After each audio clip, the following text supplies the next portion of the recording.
Hi, this is JNM again with a new UI update for the Blender 2.8 add-on Fast Carve. I added two new features. For the first one, let's go to the top auto view and then to primitive mode.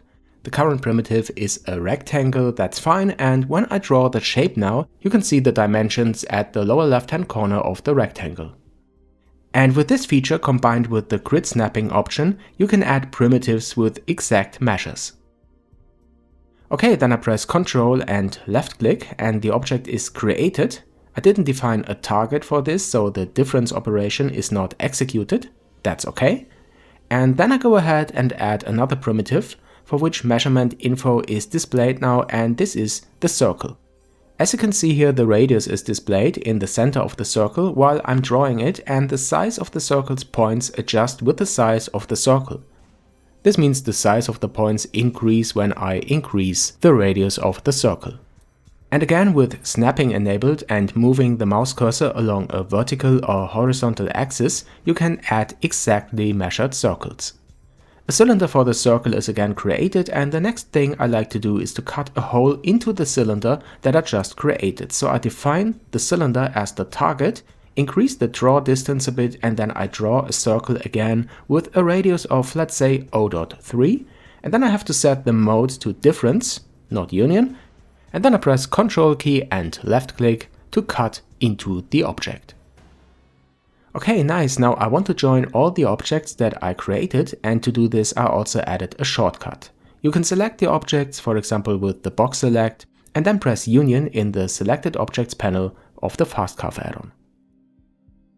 Then these objects are joined to one, and then you can select and bevel it, and you get nice crisp edges. You can also see this here in edit mode when I enable the overlays again. Alright, so let's have a look at the changes in the Python code. In the shape class I added a method called drawText, which does nothing in the base class, and there's a method getPointSize to define the point size for a shape. Then there is an initText method to define the text size and the color. In the circle shape I have overridden the drawText method to draw the radius at the 2D location for the circle's center, which is a 3D coordinate that we have to convert into 2D. Then I set the position of the text and use the draw method to draw it, and for the format I use 3 decimals, but I think I will make this configurable in a future version. For the rectangle I did exactly the same. First I get the X and Y coordinates in 2D for the rectangle's lower left hand corner, which I already stored in a list, and I have 2 methods to calculate the width and height of the rectangle and draw these values at a position of X and Y with an offset of 25. For the circle I have also overridden the getPointSize method to adjust the point size depending on the radius of the circle, so that smaller circles have a smaller point size and larger circles a larger point size. This is because for smaller circles you only see a kind of point cloud when the point size is static. In the operator for the primitive mode I call drawText in the drawCallback2D method, and getPointSize is used in the drawCallback3D method and passed to the BGL function glPointSize.